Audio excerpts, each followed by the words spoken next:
This is called A Portrait of My Father.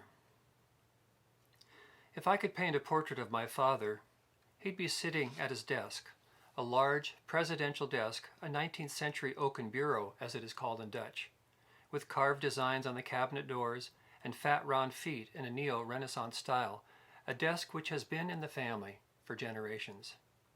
Tick, tick, tickety tick, ding, zip. If I could paint a portrait of my father, his desktop would have a blotter with highly absorbent paper, a green ceramic ginger pot filled with fountain pens and a few pencils, a Pelican ink bottle, a hand crank pencil sharpener, a dark red Chinese desk lamp with cowhide lampshade, a rack stuffed with file folders and papers, and a heavy glass ashtray with the image of a German paper cutting machine engraved on it, the place where his pipe would usually rest. Tick, tick, tickety tick, ding, zip. If I could paint a portrait of my father, inside the cabinets of his desk and not visible to the eye, would be a proof of a lifetime in the paper industry. Vellum, onion skin, cardstock in many colors, rag paper, typing paper, carbon paper, graph paper, pads of paper printed with the brands of various paper companies that he has been associated with in both Holland and America. Also not visible would be a drawer containing an assortment of briar, cherry wood, and even corncob and clay pipes, pipe cleaners, a pipe tool, and a tin of his favorite Flying Dutchman tobacco. And hidden from view in the recesses of this mammoth desk are finger puppets, small puzzles, playful toys, and a hideous rubber face mask of a scary old man, much scarier and older than he, all of which he'd be ready to pull out to induce shrieks of laughter, or sometimes fear, from children who came to visit, including his own young grandchildren. Tick, tick, tickety tick, ding, zip.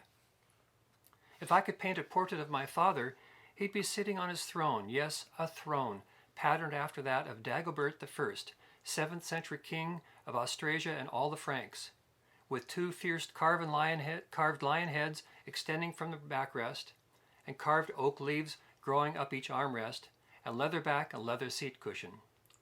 One day a year, my father would loan his throne to the good bishop, St. Nicholas, for his annual visit to Seattle in early December.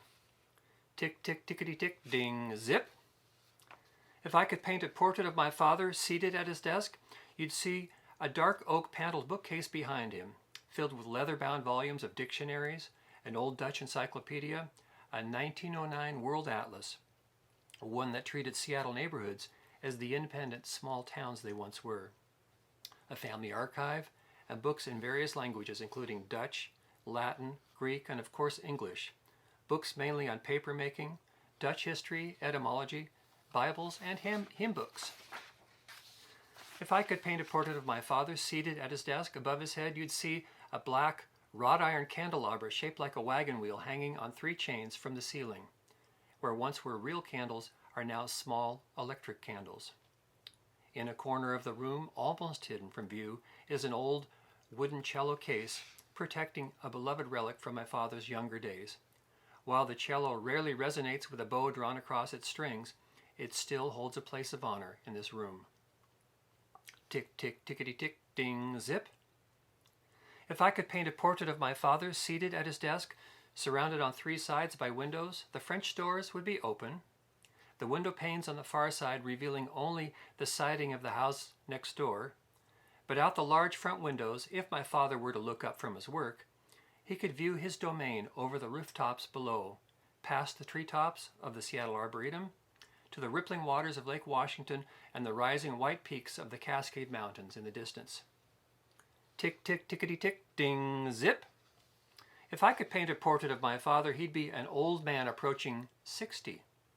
Balding head, thin gray hair combed straight back, billiard pipe in his mouth, with a silver cloud of smoke lingering overhead. Peering through his bifocals, wearing a turquoise cardigan sweater, much like the one Mr. Rogers would make famous a few years later. Since he is seated in this portrait, you might not notice his short stature or his slightly pudgy stomach. Tick, tick, tickety tick, ding, zip. If I could paint a portrait of my father, he'd be hunched over, 2-finger typing, at his big black Underwood typewriter. Tick, tick, tickety, tick, ding, zip. Although he played cello as a young man, with his typewriter, he could have been in the percussion section of the Concertgebouw Orchestra in Amsterdam or the Seattle Symphony Orchestra. Tick, tick, tickety, tick, ding, zip. If I could paint a portrait of my father, it would be in the days before social media, before blogs, before email, before desktop computers, before fax machines, before Xerox machines, when he'd slip 2 sheets of typing paper separated by a sheet of carbon paper into that big black Underwood. In this portrait, we wouldn't know if he's typing a letter to one of his widowed sisters in the Netherlands, preparing an article for Ye Olde Dutch Mill, the monthly newsletter of the Holland America Club, working on the layout for his annual Christmas newsletter, writing a letter to the editor of the Seattle Times, or working on one of his end-of-the-month epistles to be sent to members of the family. Tick, tick, tickety, tick, ding, zip. As I paint this portrait of my father, using not brushes, but words, I'm sitting on my comfy sofa at my adjustable rolling desk in my small study filled with books and musical instruments, cup of herbal tea in the side tray, looking out my window at the sun setting behind Mount Monadnock, 3,000 miles and 60 years from where these memories were formed, clicking away at my MacBook Pro, wishing I was 10-finger typing at my father's big black Underwood. Click, click, clickety, click.